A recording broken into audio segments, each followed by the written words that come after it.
चीज पर कादिर है।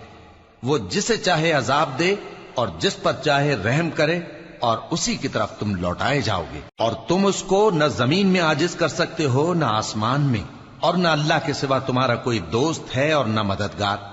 और जिन लोगों ने अल्लाह की आयतों से और उसके सामने हाजिर होने से इनकार किया, वो मेरी रहमत से नाउम्मीद हो गए हैं और उनको दर्द देने वाला अजाब होगा। तो उनकी कौम के लोग जवाब में बोले तो ये बोले कि इसे मार डालो या जला दो, मगर अल्लाह ने उनको आग में जलने से बचा लिया।